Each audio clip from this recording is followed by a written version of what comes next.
Everybody, it's me and I'm back with another video. So today I want to talk about this all-encompassing, sort of, you could use the word pervasive, although it's not such a bad thing, feeling of emptiness and almost aloneness that comes inside of you during this process. It's more like a lack. I'm talking about this feeling of no drive, no motivation, no interest, complete emptiness that kind of takes you over in this process of your Kundalini and your spiritual journey.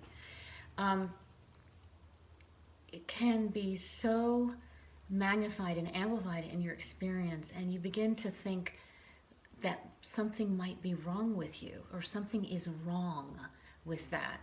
And so what I did was I just wrote down some things here on the board that sort of describe what is going on with this emptiness and why we're feeling it, and maybe how to relieve ourselves from it a little bit.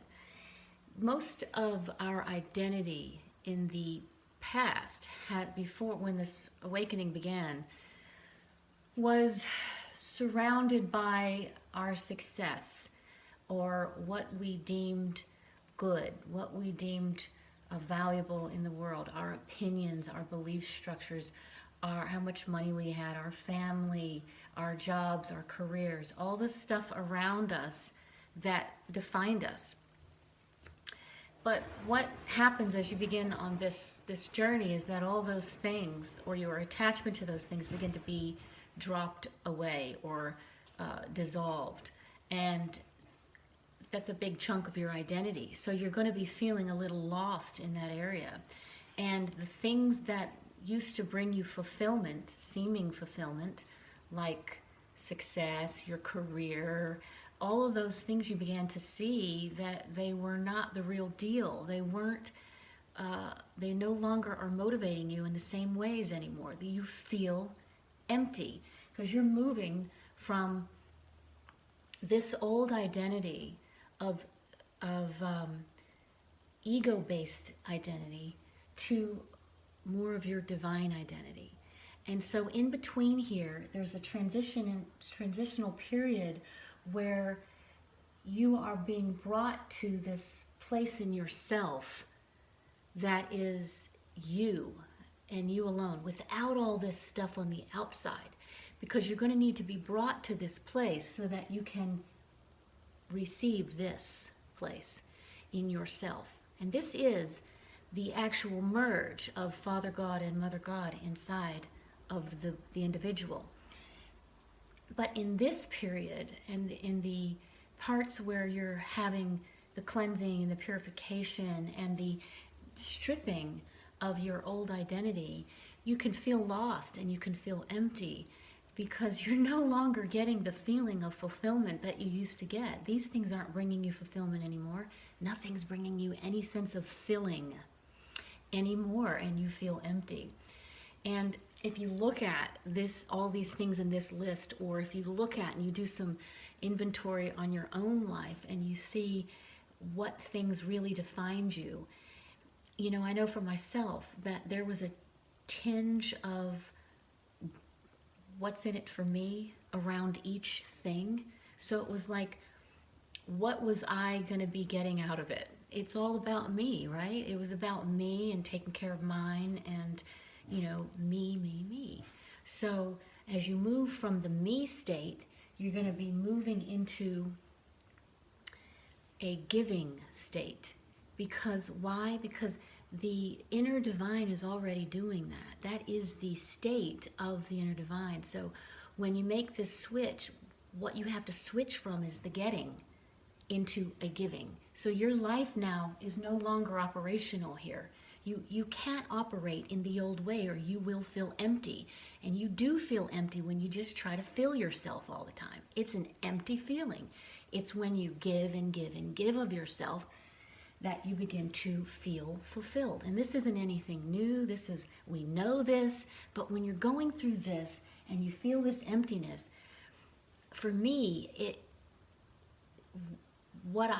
was nice to remember these things, because when you're reading about it, or your teacher tells you about it, or you see some amazing inspirational work and you remember this truth, because this is just a truth. It's very different when you're inside of a situation, when you're inside of this process, to actually recall these truths and put them into action. So anyway, we're moving from a gettingness state of identity to a givingness state of identity, because that's your natural identity. That is your divine identity. The other thing I wanted to say is that giving happens in two ways. It's outward service to others, we know that. It's also upward service to Father and Mother God, which is the inner divine. So it's more of a devotional pattern of giving. And that is very, very important inside of this process. And a lot of people think of devotion as they don't feel comfortable with that, or it has a religious flair to it or whatever. But as you move through the process and you become deeper into the core of yourself, you will begin to feel and understand devotion and what it is and why it's so essential. It's a part of who you are. It's actually a part of this identity. This identity is in devotion to Father and Mother God, to Kundalini, to that pattern.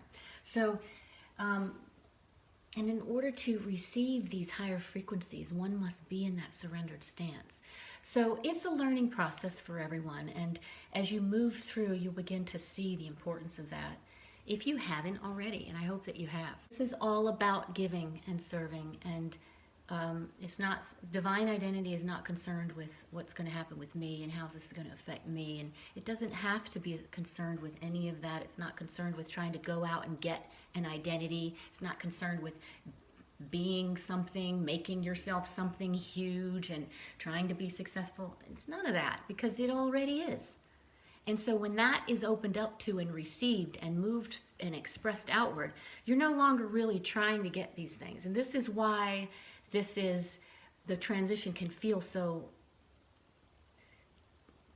strange, because you're going, what's going on now? I used to be doing all this, now I can't do that anymore. And you really can't. This process does you. All we have to do is agree to it. We have to surrender to it. We have to be receptive to it, or we will get pummeled. And all of you know that. I know you know it. I want to talk about the emptiness and how a lot of people will start to question when they have this pervasive sense of just, nothing drives you, nothing fills you. There is a tendency to look into that and say, okay, something's wrong with me. I must have a disorder. I must be depressed, or whatever it is. And you can also look into DMS codes, and you can start self-diagnosing. You want to be careful about doing that, because we're in a process here. And I'm reminded of that article, and I'm sure many of you have heard this article, and I can link it below if you're interested in reading it, because if you haven't read it, it's called The Way Shamans See Mental Illness. And I don't know really I can't remember the whole story, but basically this shaman was shocked when he saw how the West deals with mental illness. And basically, a lot of these mental illnesses are actually a healer being born. Well, this is the healer. This is your old state. You're being born, you're being reborn, you're going through a transition of birth. Mother and Father God come together in a union and give birth to the child, who is the divine identity within you. That is your expression. So be careful about that. Don't get stuck in the emptiness and think that something's wrong with you, because if you're going through this, there's nothing wrong with you. Everything is going as planned. Okay? The other thing, lack of identity, that's another marker of diagnosis within the science community. Lack of identity, not sure of who you are. When you're moving from an old identity and it's being stripped away from you, can you imagine that you might feel a little bit like you're not sure who you are right now? And who are you? Who are you? Have you ever asked that question and just listened without your mind trying to answer it? Well, I'm a career person. I'm a business person. I have this, I have that. If you don't answer that question and you just listen, it infills. It fills you right in. You already know. It's just a filling. It's an inner knowing of who you are.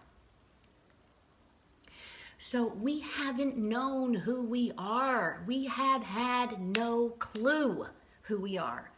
And I'm telling you, when we go through this process and we're standing here in this empty pattern of just nothingness, we're being taken to the core of ourselves and we're being asked to look at the truth of ourselves so that we can actually receive ourselves. Because this is not it.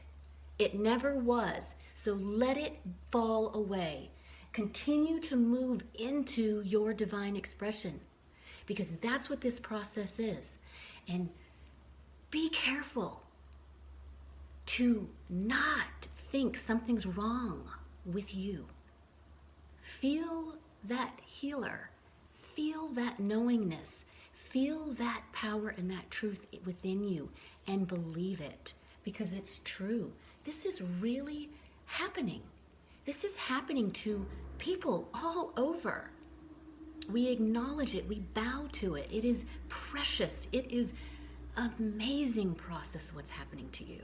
An amazing process what's happening to you. You are coming into your own identity. This aloneness that we feel often in the journey is the place we need to come to within ourselves. We haven't known who we are. We must come to that point of aloneness. We must be abandoned, go through the abandonment. In other words, take the attachments away and be willing to stand all alone, looking at ourself. You know, the truth of ourself is not something that people really want to look at. They are running constantly from themselves, from this point of entry. This emptiness and this aloneness is your point of entry. Be in it. It's okay. Embrace it. Give devotion inside of it. It's your point of entry into this part of who you are. What could be more amazing than that? We are running from ourselves. We are running from looking at the aspects that have to change, have to be released, and have to go. And the ego, the outer part of the mind, the part that wants to do all of this, has no interest in actually coming in to looking at these things. Well, it can have interest as if it's taught and trained to move along with the process, which is what we should do with the ego, right? But initially it doesn't want to at all. And it will run and it will make excuses and it will try and avoid this pattern of aloneness or emptiness that we come to with ourselves. This is the abandonment wound in a nutshell. This is moving from attachment and realizing that we don't need all of these attachments. However they manifest in your life, attachment that must leave so that we stand alone in this emptiness without filling. And we turn and we give in the sense of our expression. And that automatically hooks you up to this process that you are undergoing. It's your entryway into your power. And it is an amazing process. It can be very, very difficult. I mean, I know there's a lot of pain involved. You know, I'm not going to sit here and sugarcoat it, that it's all bliss and love and light, because we all know that it isn't. This is just another perspective that I had on emptiness, and I appreciate you all subscribing and your comments and all your love. And I love you all right back, and I'll talk to you on the next video.